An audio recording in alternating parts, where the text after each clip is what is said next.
बेटा एक topic electrochemistry class 12 से फिजिकल केमिस्ट्री का पार्ट है और इस टॉपिक में ये पूरा चैप्टर है ना 3 पार्ट में डिवाइड किया गया है। 3 पार्ट में मतलब इस चैप्टर को सबसे पहले हमको इलेक्ट्रोकेमिकल सेल के हिसाब से पढ़ना पड़ेगा कि इसके अंदर इलेक्ट्रोकेमिकल सेल है, इलेक्ट्रोकेमिकल सेल या इलेक्ट्रोकेमिकल डिवाइस है। इलेक्ट्रोकेमिकल डिवाइस मतलब एक आता है गैल्वेनिक सेल और एक आता है इलेक्ट्रोलाइटिक सेल। सेकंड पार्ट बेटा इसी में हमें पढ़ना पड़ेगा इलेक्ट्रोलाइटिक कंडक्टेंस। अब वो इलेक्ट्रोलाइटिक कंडक्टेंस मतलब वहाँ पे हमें पढ़ना पड़ेगा कंडक्टेंस मतलब क्या है, रेसिस्टेंस मतलब क्या है, what is A molar conductance, what is A molar conductance and what is A equivalent conductance. फिर उसमें कोलराज लॉ आता है, ये पार्ट इसमें आ जाता है। और बाद में इस इलेक्ट्रोकेमिकल सेल के जो 2 पार्ट आ रहे हैं, गैल्वेनिक सेल, इलेक्ट्रोलाइटिक सेल। तो बेटा जो इलेक्ट्रोलाइटिक सेल आएगा ना, उस इलेक्ट्रोलाइटिक सेल का हमें पढ़ना है कि उसमें इलेक्ट्रोलाइसिस की प्रोसेस कैसी होती है, इलेक्ट्रोलाइसिस की प्रोसेस कैसी होती है और उस प्रोसेस में आपको एनोड में कौन से प्रोडक्ट मिलने वाले हैं, कैथोड में कौन से प्रोडक्ट मिलने वाले हैं। So formation of the products will be there at the anode and cathode, उसको सीखना है। तो ये पूरा का पूरा जो चैप्टर है 3 पार्ट में डिवाइड कर दिया है। तो सबसे पहले हमको इसके बारे में सीखना है कि ये इलेक्ट्रोकेमिकल सेल या इलेक्ट्रोकेमिकल डिवाइस है क्या और उसके 2 पार्ट्स कौन से होते हैं। चलो मैं आपको एग्जाम्पल करा दूँ कि यहाँ पर जो मैं बता रहा हूँ बेटा, इलेक्ट्रोकेमिकल सेल या इलेक्ट्रोकेमिकल डिवाइस क्या होती है। इलेक्ट्रोकेमिकल सेल या इलेक्ट्रोकेमिकल डिवाइस, इलेक्ट्रोकेमिकल सेल बोलो या इलेक्ट्रोकेमिकल डिवाइस, बेटा ये डिवाइस को 2 पार्ट में डिवाइड किए जाते हैं। पहला वाला एक पार्ट ऐसा है that will be called as an galvanic cell करके बोलते हैं। और हमारी एनसीईआरटी में यहाँ पे इसका और एक नाम दिया गया है वोल्टाइक सेल। तो एक पार्ट इसका गैल्वेनिक से या वोल्टाइक सेल है और दूसरा पार्ट इस डिवाइस मतलब इसी को और सेकंड पार्ट में डिवाइड किया गया है and this is called as a electrolytic cell, but it is called as a electrolytic cell. ये इलेक्ट्रोलाइटिक सेल के बारे में आपने 11th क्लास में पढ़ा होगा। हमारे 11th क्लास में मैक्सिमम आपको ये आते थे, what is that, Nelson cell, Castner Kellner cell, blocks में रहता है बेटा। प्रिपरेशन ऑफ सोडियम हाइड्रोक्साइड, ये पार्ट आता है इलेक्ट्रोलाइटिक सेल से, राइट। तो पहले हम लोग सीखेंगे what is a galvanic cell and what is a electrolytic cell. तो मैं आपको बता दूं बेटा, ये जो गैल्वेनिक सेल है या इलेक्ट्रोलाइटिक सेल है, ये क्या है बेटा। गैल्वेनिक सेल एक ऐसी डिवाइस है, गैल्वेनिक सेल एक ऐसी डिवाइस है बेटा, it is a device which is use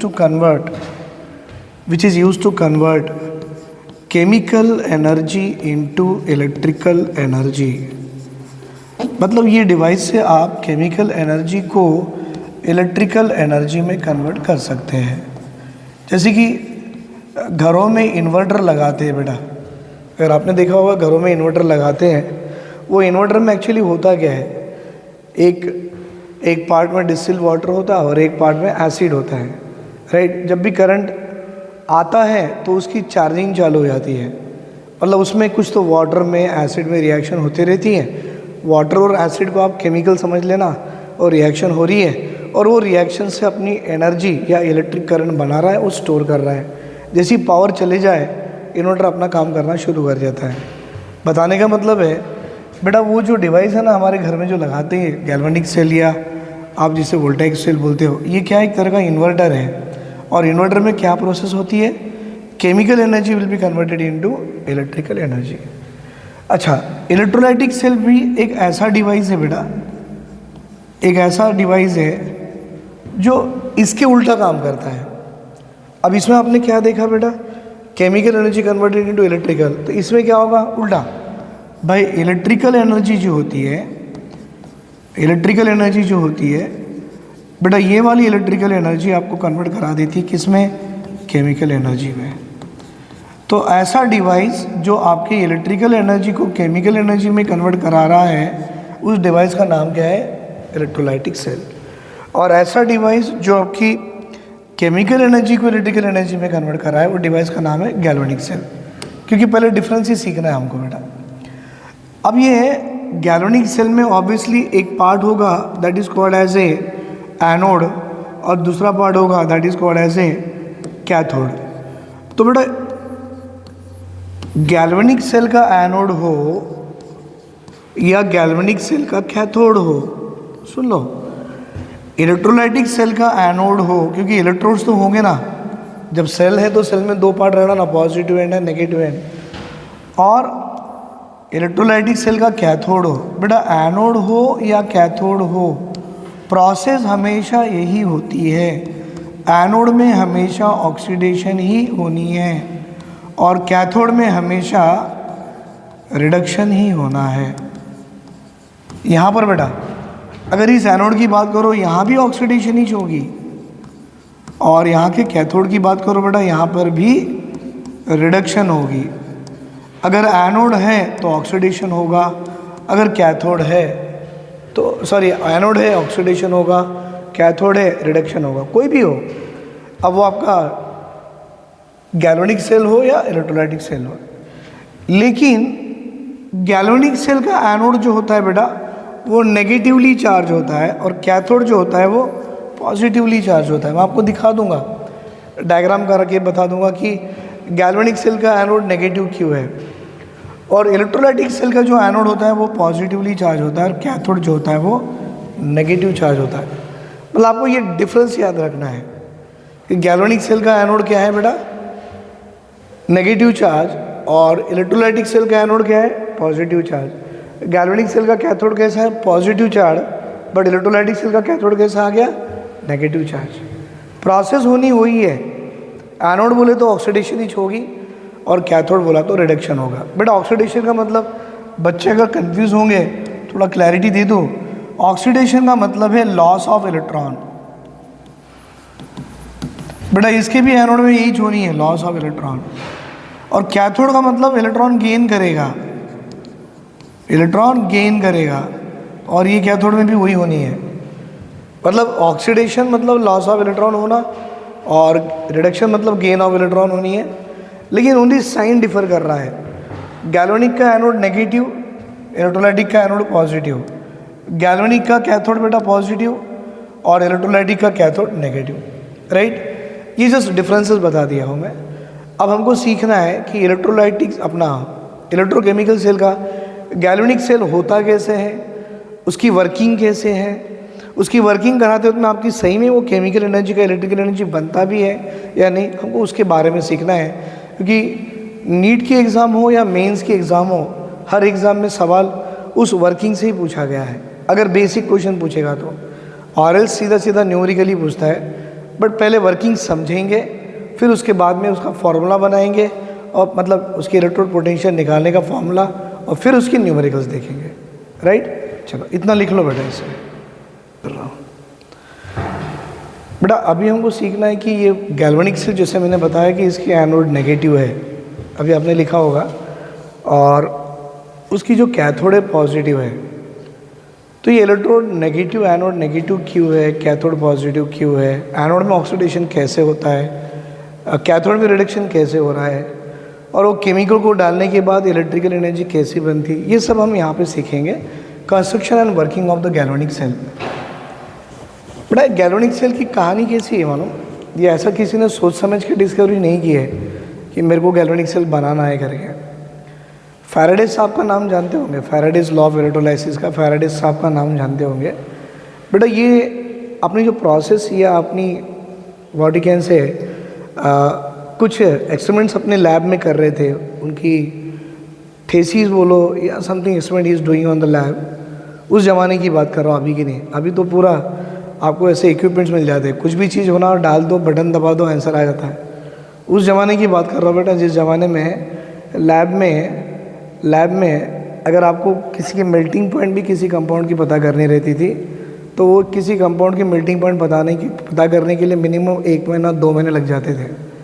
क्यों? तो पहले लकड़ी जलाओ, लकड़ी से आग निकलेंगी, फिर वहाँ पे कुछ ऐसा वेसल रखो, वो वेसल के अंदर गर्म पानी रखो या वेसल के अंदर वो एलिमेंट रखो, फिर वो मेल्ट हो रहा कि कौन से टेम्परेचर में हो रहा वो देखो। ऐसे उस प्रोसेस को 15-20 बार रिपीट करने के बाद जो वैल्यू आती थी उसकी एवरेज निकाली जाती थी, तो बोलते थे ये इसकी मेल्टिंग पॉइंट है। तो वो भी शार्प नहीं होती थी, नियर अबाउट होती थी। उस ज़माने की बात कर रहा हूँ। तो फैराडे साहब अपने छोटे से टेबल में अपना काम कर रहे थे एक्सपेरिमेंट्स के लिए।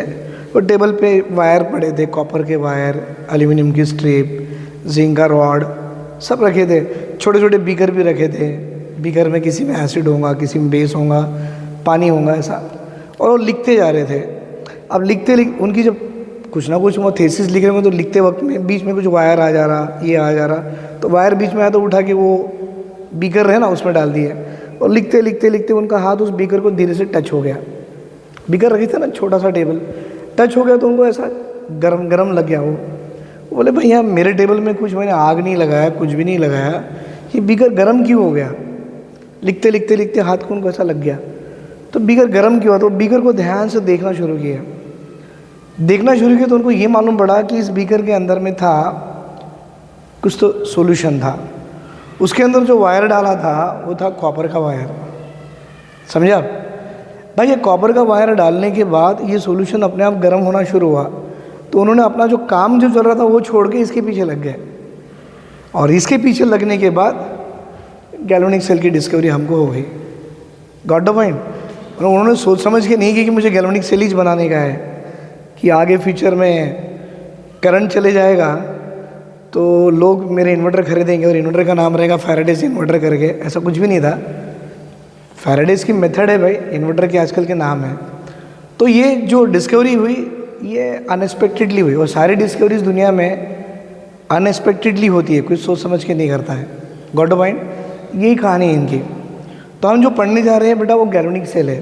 तो गैल्वेनिक सेल कौन सी एनर्जी को किस में कन्वर्ट करता? Chemical energy converted into electrical energy. पक्का? तो यही कंसेप्ट है। तो ये कंसेप्ट को मैं आपको सिखा रहा हूँ कंस्ट्रक्शंस कैसी होती है। ध्यान से देखना बेटा। ये वाले लेफ्ट साइड में मैंने एक बीकर ले लिया और राइट साइड में भी एक बीकर ले लिया। 2 बीकर ले लिया भाई हमने, लेफ्ट में एक, राइट में एक। अब ये जो बीकर लिया इसके अंदर एक सॉल्यूशन रखा गया एंड लेट अस से it is a zinc sulphate solution. भाई सॉल्यूशन है तो क्यों लिखना पड़ता, मतलब ZnSO4 होगा, उसको आपने पानी में डिसॉल्व करके उसके सॉल्यूशन बना लिए। और इस बीकर में मैंने सॉल्यूशन लिया CuSO4 कॉपर सल्फेट का और उसका भी सॉल्यूशन बना लिया AQ। राइट? अच्छी बात है बेटा। इसके अंदर अगर आपने जिंक सल्फेट सॉल्यूशन लिया होगा तो आपको मालूम है इसके अंदर Zn के +2 आयन भी होंगे और इसके अंदर में सल्फेट के -2 आयन भी होंगे। और जितनी पॉजिटिव चार्ज हो उतनी नेगेटिव चार्ज होनी चाहिए। मैं बता रहा हूँ भाई, बीकर में आपने सॉल्यूशन ले लिया तो Zn +2 भी आ गया, SO4 2- भी आ गया, और दोनों के नंबर ऑफ आयन्स इक्वल होंगे। अब वैसे ही इसके अंदर में कॉपर का आयन होगा बेटा, कॉपर का +2 होगा तो यहाँ सल्फेट का -2 भी होगा, और दोनों भी पॉजिटिव नेगेटिव दोनों कितने होंगे? सेम होंगे। फिर इन्होंने क्या किया, इसके अंदर में एक प्लेट डाले। कौन सी? भाई जिंक सल्फेट जिस बीकर में है ना उसमें उन्होंने प्लेट डाला, और वो प्लेट थी अपनी जिंक रॉड। राइट बेटा? जिसमें कॉपर सल्फेट सॉल्यूशन थी ना उसमें कॉपर की प्लेट डाले। एक प्लेट ऑफ कॉपर है और ये प्लेट ऑफ जिंक है। सुनो, जब इन्होंने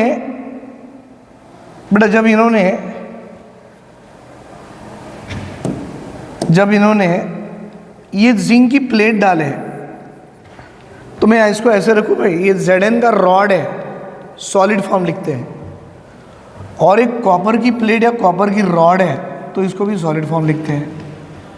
बेटा जब जिंक सल्फेट में जिंक की प्लेट को डाले और बीकर को टच किए, कुछ भी नहीं हुआ। बीकर पहले भी ठंडा था, अभी भी ठंडा है। कॉपर सल्फेट की सॉल्यूशन में कॉपर की प्लेट के डालो, हाथ लगाओ, अभी वो सॉल्यूशन एज इट इज़ ठंडा ही है, मतलब कुछ भी नहीं हो रहा। पर जैसे ही आपने इस प्लेट से ये कंडक्टिंग वायर से जोड़ दिया है। कंडक्टिंग वायर समझते हो ना, कोई भी वायर, कॉपर का हो, एल्यूमिनियम का हो, कोई भी वायर, आयरन का हो, कोई भी वायर से जैसे ही इसको जोड़ दिए, एक 2 मिनट के बाद देखना ये बीकर को हाथ लगाओ, ये गर्म होना शुरू हो गया। ये बीकर को हाथ लगाओ, गर्म होना शुरू हुआ। भाई दोनों बीकर जब गर्म होना शुरू हुए, इसका मतलब उसके अंदर कुछ ना कुछ रिएक्शन शुरू हो गई। अब वो रिएक्शन शुरू क्या हुई, मैं आपको वही बताना है बेटा, राइट। ये आपका पूरा जिंक सल्फेट सॉल्यूशन अंदर में है और ये इसके अंदर में कॉपर सल्फेट का सॉल्यूशन है। बेटा क्या हुई एक्चुअल में बताऊं मैं आपको, सुनो। एक्चुअल में क्या हुआ, जैसे ही अपने जिंक रॉड को जिंक सल्फेट में डाल दिया तो ये जिंक रॉड है ना, अपने आप धीरे धीरे धीरे धीरे धीरे धीरे डिसॉल्व होना शुरू हो गया।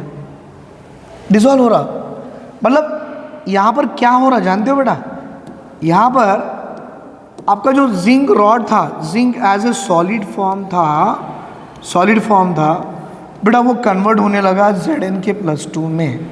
हाउ? By losing electron.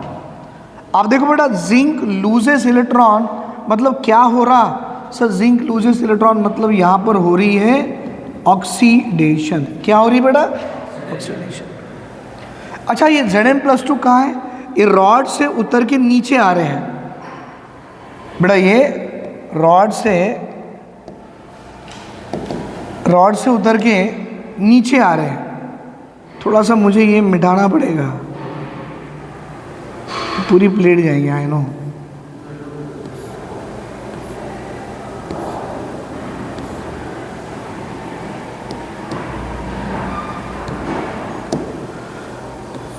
है ना, ये आपका जिंक का रॉड धीरे धीरे डिसॉल्व हो गया, राइट बेटा।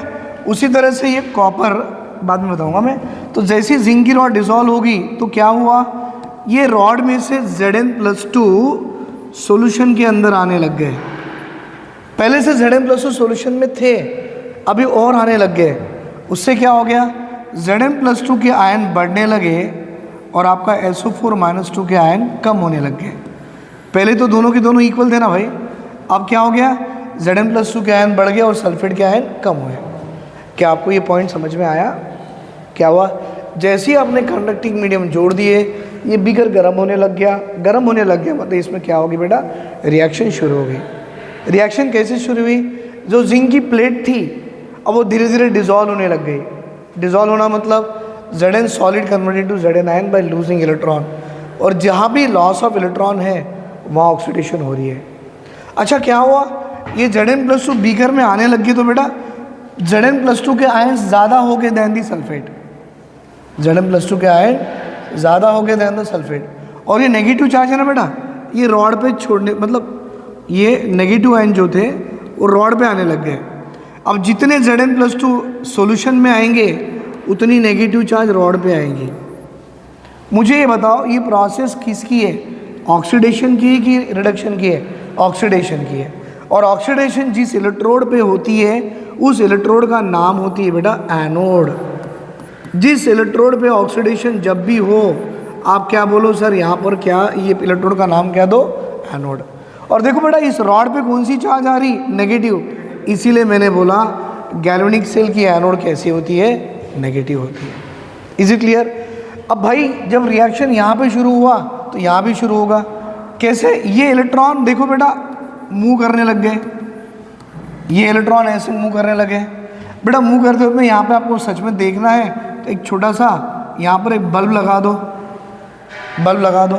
अब देखो ये इलेक्ट्रॉन की मूवमेंट चल रही, इलेक्ट्रॉन की मूवमेंट आ रही, भाई इलेक्ट्रॉन की मूवमेंट हो रही, इलेक्ट्रॉन अंदर आ गया। बेटा इलेक्ट्रॉन इस रॉड में आ रही है तो क्या मैं ऐसे बोलूँ ये रॉड अपने आप में एक पॉजिटिवली चार्ज है? पॉजिटिव की तरफ भी नेगेटिव जाएगा ना भाई। तो अगर ये इलेक्ट्रॉन इसमें जा रही तो ये पूरी की पूरी रॉड अपने आप में पॉजिटिव चार्ज है, और ये रॉड इस इलेक्ट्रॉन को गेन कर रहा है। आप जानते हो gain of electron called as what, reduction. तो बेटा जिस रॉड में रिडक्शन हो रही हो दैट रॉड का नाम क्या होगा, कैथोड। तो क्या बोलेंगे, गैल्वेनिक सेल का कैथोड अपने आप में कैसा है, पॉजिटिव चार्ज। ये गेन ऑफ इलेक्ट्रॉन यहाँ पर नहीं, मैं रिएक्शन में दिखाता हूँ। अब जैसे इलेक्ट्रॉन यहाँ से नीचे उतरा, इलेक्ट्रॉन बेटा जैसे नीचे उतरा, ये कॉपर +2 ये इलेक्ट्रॉन को गेन कर लेगा, और जब कॉपर +2 जो एक्वास फॉर्म में था, जैसे ही इलेक्ट्रॉन गेन करा लिया, क्या बनाएगा? कॉपर सॉलिड बन के इस रॉड के नीचे में ऐसा डिपॉजिट होना शुरू हुआ। भाई ये जो डिपॉजिट हो रहा है ना रॉड के पास में, उसको हम क्या बोलेंगे भाई? This is called as a what? Copper as a solid deposit हो गया। मतलब जैसे ही इलेक्ट्रॉन एंटर कर गए तो कौन से आयन खत्म हो गए, आई मीन कौन से आयन कम हो गए और कौन से आयन बढ़ गए? +2 के आयन खत्म हो रहे, मतलब डिपॉजिट हो रहे, और -2 के आयन एज इट इज़ रह गए। तो क्या मैं ऐसे बोलूँ भाई? क्या बोलूँ कि जैसे ये प्रोसेस शुरू हो गई, ये प्रोसेस शुरू होने के बाद बेटा, ये प्रोसेस शुरू होने के बाद पूरे बीकर में आपको सबसे ज़्यादा कौन से आयन दिखेंगे? सल्फेट के आयन दिखेंगे। क्यों? कॉपर देखो इस रॉड के नीचे डिपॉजिट हो रहा है ना बेटा। अब आपको कॉम्पिटिटिव एग्जाम में सवाल क्या पूछता है? जब भी ये प्रोसेस करो तो कौन से वाले प्लेट का वज़न कम होता है और कौन से वाले प्लेट का वज़न बढ़ता है? प्लेट मतलब mass of which electrode will increase and mass of which electrode will decrease. I think आप लोग समझ में आ गए। बेटा कौन से इलेक्ट्रोड का मास बढ़ रहा है? कॉपर। कौन से इलेक्ट्रोड का मास कम हो रहा है? जिंक। समझ में आ गया ना?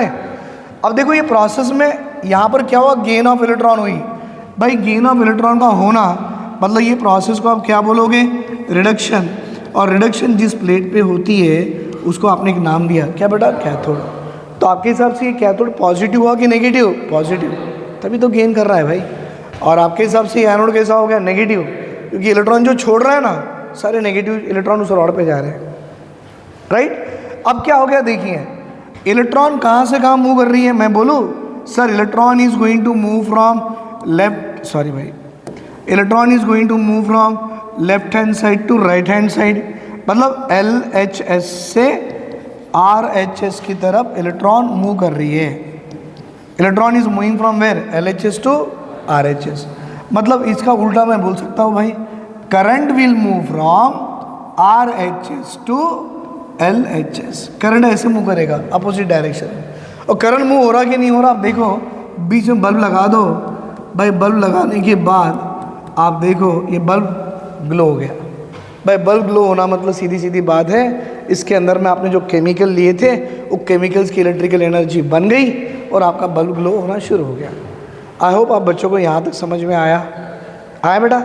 अब क्या होता है, अब रोक नहीं सकते, अभी कंटिन्यू कराना है। अब क्या होता, ये बल्ब थोड़ी देर के लिए ग्लो होता है, एक 5 मिनट तक बल्ब ग्लो हो जाता है और धीरे धीरे धीरे धीरे धीरे डिम हो जाता है और बंद हो जाता है। धीरे धीरे धीरे धीरे क्या हो गया? डिम हो गया, बंद हो गया। बंद हो गया मतलब ऑब्वियसली क्या समझ जाना, इसके अंदर फ्लो ऑफ इलेक्ट्रॉन रुक गए। बेटा इलेक्ट्रॉन की मूवमेंट रुक गई तो करंट की मूवमेंट रुक जाती। जितनी तेज इलेक्ट्रॉन दौड़ेगा उतनी तेज करंट फ्लो होगी अपोजिट डायरेक्शन से। भाई इलेक्ट्रॉन की मूवमेंट बंद हो गई तो अपना करंट मूवमेंट में बंद हो गई। जैसे कि आप देखते हो घर में हम लोग रिमोट यूज़ करते हैं। रिमोट के अंदर में छोटे वाले पेंसिल सेल डाल देते हैं। पेंसिल सेल डालने के बाद 2 तरह के पेंसिल सेल होते बेटा, एक ऑर्डिनरी और एक एक्स्ट्रा ऑर्डिनरी। अपने नाम नहीं बोल सकता हो ना, ये वाला सेल वो वाला सेल, एक ऑर्डिनरी एक एक्स्ट्रा ऑर्डिनरी। ऑर्डिनरी सेल लेने के 20 रुपये का आता, एक्स्ट्रा ऑर्डिनरी सेल लेने के 50 रुपये का आता। हम चलो ऑर्डिनरी से काम चला रहे हैं, अपना रिमोट काम कर रहा है, अच्छा 1 साल काम कर लेता है, ऐसा नहीं कि 2 महीने 3 महीने। 1 साल के बाद फिर रिमोट को ऐसे ऐसे दबाओ और काम नहीं करता है, हम पकड़ते उसको 3 बार 4 बार ऐसे मारते हैं और फिर दबा के करते तो काम कर लेता। ऐसी है ना, वो मारने से चालू क्यों हुआ मालूम? एक्चुअली काम करना बंद क्यों कर दिया? क्योंकि वहाँ पे फ्लो ऑफ इलेक्ट्रॉन रुक गए। जब हम उसको मारते हैं ना बेटा, मारने से जो इलेक्ट्रॉन जो जमा होके वो आसपास दूर हो जाते हैं। अब इलेक्ट्रॉन की एक दूसरे से दूर हो गए तो फ्लो ऑफ इलेक्ट्रॉन शुरू, फ्लो ऑफ करंट शुरू। Got the point? अब ये जो मार के जो चालू कर रहे हैं ना हम लोग, रिमोट से टीवी सब चालू कर रहे हैं, ऐसे ऐसे मार के, वो प्रोसेस दिखा रहा हूँ मैं, ध्यान से देखना हूँ। यहाँ पे क्या हो गया, जैसे जैसे प्रोसेस शुरू हो गई, मेरे को आप बताते जाओ बेटा, जैसे जैसे प्रोसेस शुरू हो गई, ये लेफ्ट हैंड साइड वाले में कौन से आयन बढ़ना शुरू हुए? प्लस आयन, मैंने बोला ना, क्योंकि जिंक डिसॉल्व हो रहा, बीकर में आ रहा, जिंक के आयन ज़्यादा, सल्फेट के आयन कम। और जैसे प्रोसेस शुरू हुआ, कॉपर डिपॉजिट होने लग गया, सल्फेट के आयन बढ़ गए। मतलब यहाँ पॉजिटिव आयन बढ़ रहे बेटा, और यहाँ नेगेटिव आयन बढ़ रहे बेटा। पॉजिटिव आयन जब बढ़ जाते हैं ना, वो पॉजिटिव आयन इस रॉड के बगल बगल बगल जमा होना शुरू होते हैं। आप बोलेंगे क्यों? क्योंकि देखो, positive ion was attracted by the negative electron, और नेगेटिव इलेक्ट्रॉन आपको रॉड पे दिख रहे, सारे पॉजिटिव इसके बगल में घूमना, मतलब सराउंड होना शुरू हो गए। अब ऑब्वियसली यहाँ का आपका कॉपर +2 खत्म हो गया, मैं निकाल दे रहा हूँ बेटा, यहाँ का आपका कॉपर +2 खत्म हो गया। अब जैसे ही कॉपर +2 खत्म हो तो सल्फेट आयन जमा हो गए, और अपने आप में पूरी प्लेट पॉजिटिव प्लेट आपने बोला, तो बेटा जैसी पॉजिटिव प्लेट है तो इसके बगल बगल नेगेटिव आयन जमा होना शुरू हुए, राइट बेटा, क्योंकि पूरी की पूरी प्लेट अपने आप में क्या है? पॉजिटिव। तो क्या हो गया यहाँ पर? नेगेटिव प्लेट जमा होना शुरू हो गई। अब क्या हो गया, जब ये नेगेटिव इलेक्ट्रॉन बाहर निकलना चाहता है तो ये पॉजिटिव इतने सारे यहाँ पर है बेटा, इतने सारे पॉजिटिव आयन जमा हो गए हैं, इस सारे पॉजिटिव आयन इस नेगेटिव इलेक्ट्रॉन को पकड़ के रखते हैं। ऑब्वियसली ना भाई, 15-20 पॉजिटिव होंगे और 2 इलेक्ट्रॉन होंगे, तो 15-20 पॉजिटिव 2 इलेक्ट्रॉन को पकड़ के रखेगा, अट्रैक्ट करेगा। Oppositely charge was attracted.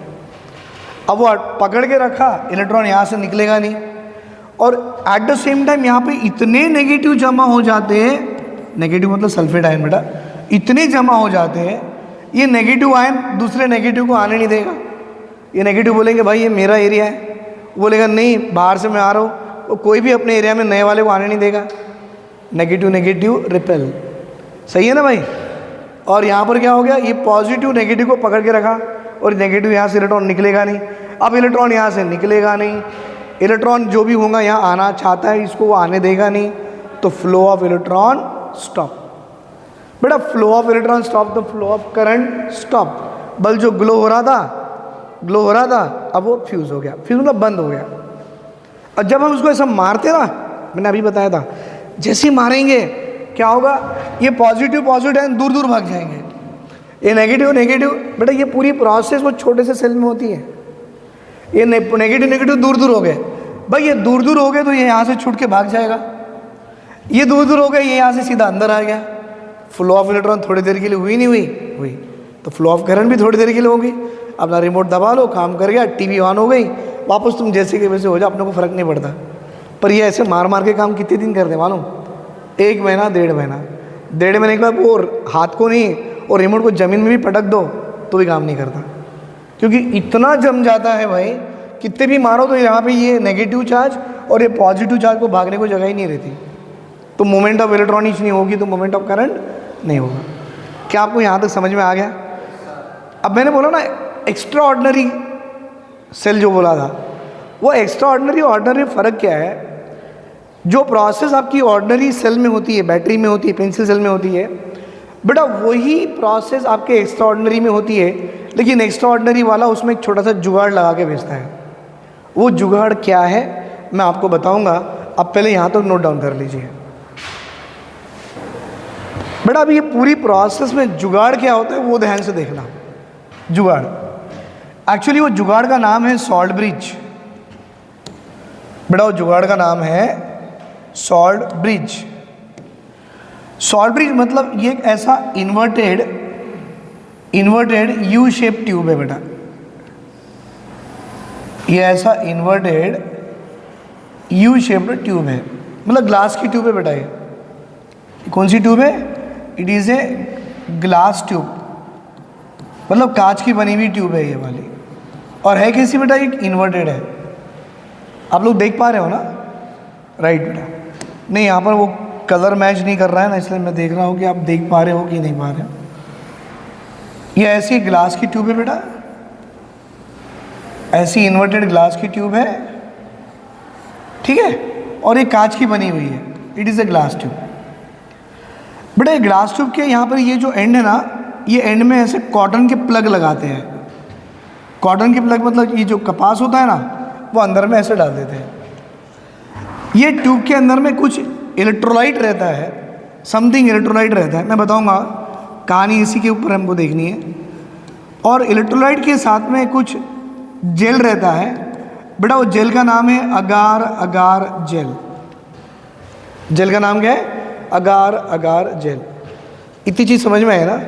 मैं इसी को थोड़ा सा और क्लैरिटी में देता हूँ बेटा आपको, क्योंकि है ना कन्फ्यूजन नहीं होना है।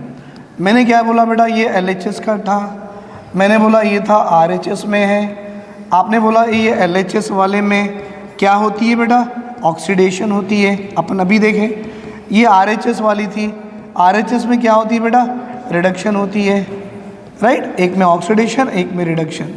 बाकी आपको मालूम है छोटा सा जिंक का प्लेट होगा, फिर ये छोटा सा आपको यहाँ पर सॉरी बेटा यहाँ पर एक मैंने कॉपर की प्लेट लगा दिया था, और लेटर से बेटा ये कॉपर की प्लेट होगी, राइट। और ये यहाँ पर एक जिंक का प्लेट लगा दिया था मैंने ऐसे करके, बस। और इनको जोड़ दिया अपन ने, फिर बल्ब था यहाँ पे, राइट बेटा। अब बल्ब को अपन ने कंडक्टिंग वायर से जोड़ दिया, ऐसे कुछ था। मुझे जो बताना है वो जुगाड़ क्या है, देखिए बेटा, जुगाड़ का नाम है salt bridge. What is a salt bridge बेटा? सॉल्ट ब्रिज एक inverted U shaped glass tube है, एक inverted U shaped glass tube है। से this is called as a glass tube, this is a glass tube. कैसी बेटा? एक inverted glass tube है, और इसका नाम क्या है? सॉल्ट ब्रिज है। सवाल आपको नीट में, मेंस में इसी से भी पूछता है, सॉल्ट ब्रिज है बेटा। ओह, ये क्या है? सॉल्ट ब्रिज है। आगे, ये सॉल्ट ब्रिज के अंदर में क्या है? तो आप बोलना सर ये सॉल्ट ब्रिज के अंदर में इलेक्ट्रोलाइट है प्लस अगार अगार जेल है, कुछ तो जेल है। और यहाँ पे इसके ये जो एंड में है ना, कॉटन के प्लग लगा दिया है। अब जानते हो बेटा, किसी भी ट्यूब में अगर आप जेल ले लो और जेल में इलेक्ट्रोलाइट डाल दो और उसको ऐसे रख दो, तो वो जो इलेक्ट्रोलाइट है ना, यहाँ से धीरे धीरे धीरे मूव करेगा, क्योंकि जेल है ना भाई। जेल की विस्कोसिटी ज़्यादा होती है ना, विस्कोसिटी ज़्यादा होगी तो मूवमेंट भी कम होगी। गॉट भाई? सुनो, हमें हमारे जो एग्ज़ाम में पूछता है आपने इसके अंदर कौन सा इलेक्ट्रोलाइट यूज़ किया करके पूछता है। तो मैं बताता हूँ बेटा, मोस्टली जो इलेक्ट्रोलाइट इसमें जो यूज़ करते हैं बेटा, वो इलेक्ट्रोलाइट होता है या तो KCl, या तो KNO3, या तो अमोनियम नाइट्रेट NH4NO3। ये बेटा इलेक्ट्रोलाइट यूज़ करते हैं। बेटा मोस्टली जो इलेक्ट्रोलाइट यूज़ करते हैं वो KCl होता है, या तो KNO3 होता है, या तो NH4NO3 होता है। अब आपसे पूछता है कि ये इलेक्ट्रोलाइट क्यों यूज़ करते हैं, why not the other electrolyte? तो आपको ये बताओ बेटा, जो इलेक्ट्रोलाइट उनको यूज़ करनी है ना, उसमें मोबिलिटी देखते हैं बेटा। मोबिलिटी मतलब भागने की ताकत। बेटा mobility of cation must be equal to mobility of anion. Positive ion जितनी तेज़ी से भागता है उतनी ही तेज़ी से नेगेटिव आयन भी भागना चाहिए। अगर दोनों की मोबिलिटी सेम है वो इलेक्ट्रोलाइट यूज़ करते हैं। और वैसे इलेक्ट्रोलाइट हमारे पास ये 3 के अलावा भी है, बट अपनी NCERT 3 का ही नाम लेती है। कौन सी? या तो इसमें इलेक्ट्रोलाइट आप KCl ले लो प्लस अगार अगार जेल ले लो, या तो आप KNO3 प्लस अगार अगार जेल ले लो, या तो ammonium nitrate with agar agar gel ले लो। लेकिन यहाँ पर और एक कंडीशन भी आती है। कंडीशन क्या है बेटा? ध्यान से देखना, यही सिखाना है मुझे।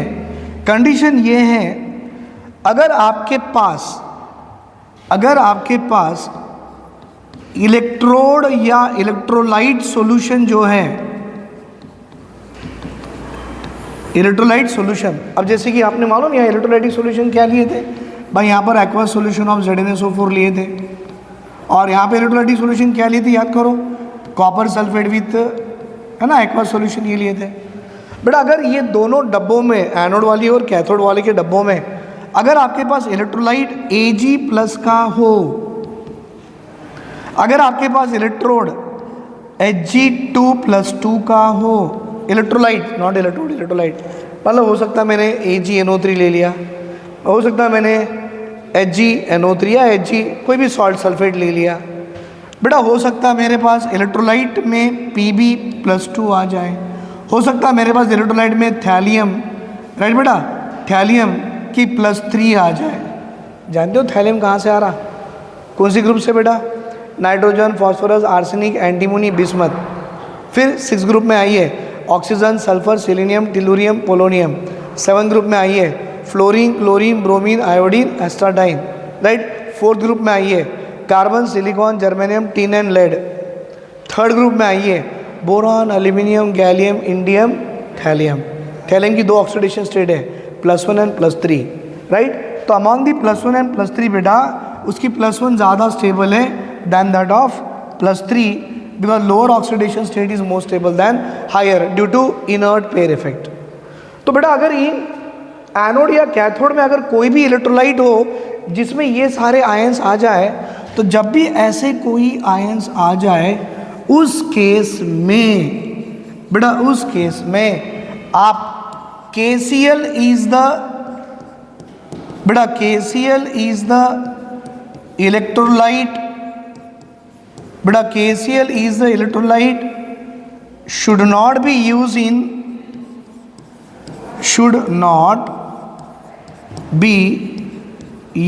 in salt bridge। Salt bridge में KCl जो दिखा रहा ना मैं, सॉल्ट ब्रिज में बेटा KCl एज इलेक्ट्रोलाइट इस सॉल्ट ब्रिज में यूज़ नहीं करना। आज समझ रहे बेटा मैंने क्या बोला? मैंने ये बोला, ध्यान से देखो, मैंने ये बोला कि ये जो आपको सॉल्ट ब्रिज दिख रहा है जिसमें आपने इलेक्ट्रोलाइट लिया है, मैंने आपको बोला ये 3 इलेक्ट्रोलाइट यूज़ कर सकते हैं, लेकिन एक कंडीशन है, KCl इलेक्ट्रोलाइट हम यूज़ नहीं करना जब हमारे पास एनोड या कैथोड में ये कोई आयंस आ जाए। अब बच्चे बोलेंगे ऐसा क्यों? बेटा अगर KCl यूज़ करोगे ना तो देखो KCl यूज़ करने से क्या होता है, इसका Cl- इस Ag से रिएक्ट होके क्या बनाएगा बेटा? AgCl एज ए प्रेसिपिटेट बना लेगा। Hg+2 से रिएक्ट होके क्या बना लेगा बेटा? Hg2Cl2 एज ए प्रेसिपिटेट बना लेगा। Pb के साथ Cl रिएक्ट होके क्या बना लेगा? PbCl2 एज ए प्रेसिपिटेट बना लेगा और TlCl3 एज ए प्रेसिपिटेट बना लेगा। और बेटा एक बार प्रेसिपिटेट बन गया तो ये प्रेसिपिटेट बेटा ये प्रेसिपिटेट ये ओपनिंग दिख रही है ना, ये ओपनिंग के पास प्रेसिपिटेट जमा हो जाती है, ये ओपनिंग के पास प्रेसिपिटेट जमा हो जाती है। और एक बार प्रेसिपिटेट उस ओपनिंग में जमा हो गए तो यहाँ पे जो इलेक्ट्रोलाइट हम यूज़ कर रहे हैं ना बेटा, वो इलेक्ट्रोलाइट का यूज़ ही ख़त्म हो जाता है। आई विल शो यू कैसे। देखो बेटा मैंने बोला इसके अंदर आपने इलेक्ट्रोलाइट यूज़ करनी है। लेट अस से मैं इलेक्ट्रोलाइट कर रहा हूँ use as a K+ and Cl- KCl। तो देखो बेटा K का पॉजिटिव आयन और Cl का नेगेटिव आयन दोनों की मोबिलिटी सेम है। तो ये धीरे धीरे ऐसा मूव कर रहा, ये भी वही स्पीड से आ रहा, ये यहाँ टर्न कर लिया, ये भी टर्न कर लिया, ये आया यहाँ से सडन, जैसे ये निकला वैसे ये भी बाहर निकला। कॉटन प्लग है ना बेटा, कॉटन प्लग में से धीरे से निकलेगा। अब जैसा ही मैं थोड़ा ये मिटा दूँ बेटा, इसकी ज़रूरत नहीं है बेटा,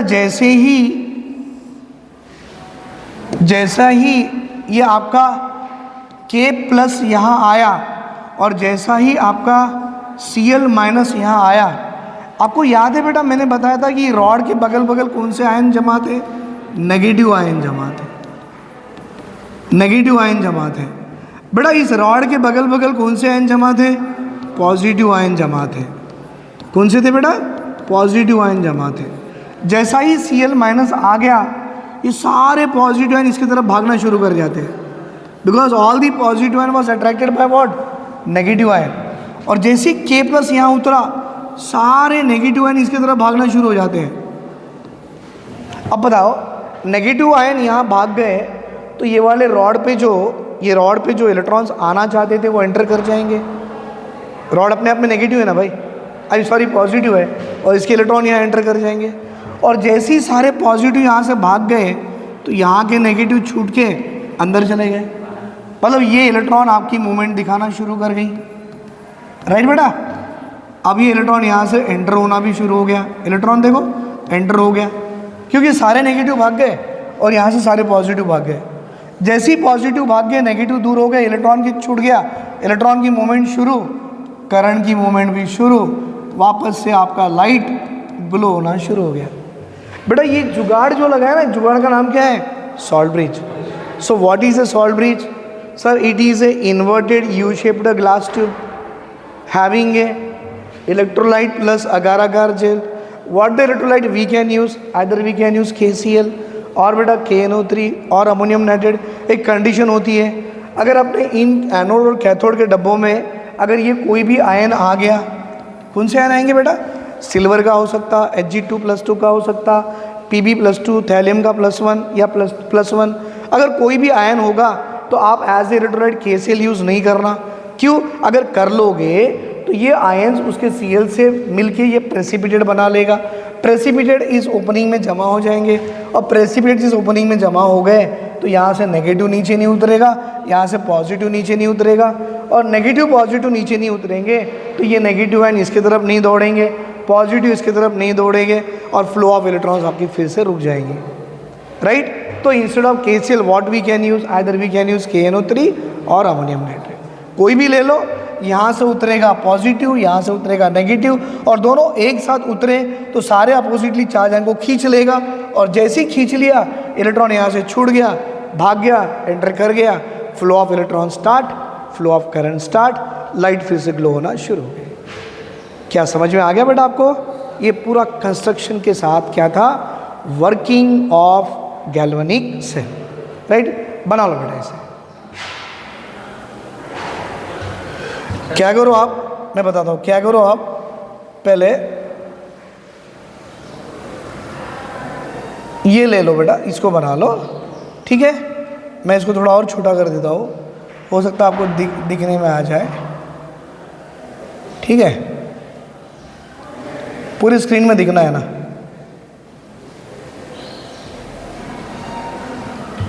पूरी स्क्रीन में दिखना है।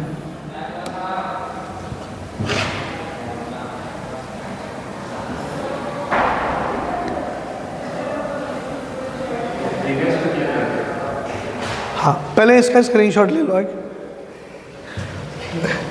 और इसके पहले वाला एक था ना, वो भी मैं बता देता हूँ। उसके पहले वाला ये था, राइट। ये भी आपको स्क्रीन में फिट करके दे रहा हूँ मैं। चलो लिख लो बेटा इसे। बेटा किसी बच्चे को डाउट आ रहा होगा कि सर KCl अकेला यूज़ नहीं करना क्या? हाँ बेटा, KCl अकेला कब यूज़ नहीं करना? जब आपके पास एनोड और कैथोड में ये वाले आयन्स हो। देखिए ना, Ag+, Hg2+2, Pb+2, Tl+1। क्यों सर KCl के बजाय आपका KNO3, NH4NO3 नहीं कर सकते क्या? हाँ बेटा, आपका जब NH4NO3 करोगे या KNO3 करोगे, वो KNO3 का बेटा आपका वो जो पार्ट रहेगा, जैसे कि अभी Hg+ और अमोनियम नाइट्रेट है ना, Ag+ विथ NO3-, तो सिल्वर नाइट्रेट हो गया, Pb नाइट्रेट हो गया, लेड नाइट्रेट हो गया, या थैलियम का सॉल्ट तो बनता नहीं है, तो बता रहा हूँ जो नाइट्रेट सॉल्ट जो बनाएगा ना उन पॉजिटिव आयन से, तो वो जो सॉल्ट बनेगा वो सॉल्युबल सॉल्ट होगा, वो प्रेसिपिटेट नहीं होगा। जैसे कि मैंने अभी आपको यहाँ बताया था, देखो बेटा ये जो बताया था मैंने, Ag+ है और आपके इसमें से NO3- इसको कंबाइन करेगा तो AgNO3 बनाएगा। और जानते हो बेटा AgNO3 क्या है? ये जो आपका AgNO3 है, ये AgNO3 जो सॉल्ट बनेगा ना बेटा, ये एक सॉल्युबल सॉल्ट बनाएगा। ये क्या बनाएगा बेटा? एक सॉल्युबल सॉल्ट बनाएगा। मतलब यहाँ से जो निकला आपका पॉजिटिव आयन और यहाँ से जो निकला होगा आपका नेगेटिव आयन, दोनों मिलके जो सॉल्ट बनाते हैं ना, वो AgNO3 वाला होता है। क्योंकि आपने इलेक्ट्रोलाइट में क्या यूज़ किया? KNO3। तो KNO3 का यहाँ से निकलने वाला NO3- और हो सकता यहाँ पर Ag की प्लस आयन हो, तो Ag+ NO3- मिलके आपको ऐसा एक सॉल्युबल सॉल्ट बनाएगा। वो सॉल्ट बनते साथ ही फिर सॉल्युबल हो जाएगा। लेकिन अगर आप इसके बजाय आप KCl यूज़ कर लो, तो KCl का Cl- दिख रहा है ये वाला Cl- और ये Ag+ से कंबाइन होके ऐसा AgCl एज ए प्रेसिपिटेट बना लेगा, और ये प्रेसिपिटेट इस बीकर का ये जो सॉल्ट ब्रिज का ओपनिंग है ना, यहीं पे जमा हो जाते हैं। भाई यहाँ पर वो दोनों प्रेसिपिटेट जमा हो गए तो सॉल्ट ब्रिज के आयन नीचे उतरेंगे नहीं, नीचे नहीं उतरेंगे तो यहाँ के जो आपको दिख रहे पॉजिटिव आयन ये दूर नहीं भागेंगे, यहाँ पे दिख रहे आपको नेगेटिव आयन ये भी दूर नहीं भागेंगे, और जब आयन दूर ही नहीं भागेंगे तो इलेक्ट्रॉन की मूवमेंट ही नहीं होगी। बेटा इलेक्ट्रॉन की मूवमेंट नहीं होगी तो फ्लो ऑफ करंट भी नहीं होगा। इसीलिए उन्होंने कंडीशन क्या बताया कि अगर आपके एनोड और कैथोड में अगर कोई इलेक्ट्रोलाइट है और उन इलेक्ट्रोलाइट में ये वाले पॉजिटिव आयन है, उस केस में आप KCl as a electrolyte should not be use in the salt bridge. Instead of that we can use what KNO3, we can use what ammonium nitrate. Right बेटा, लिख लो इसे।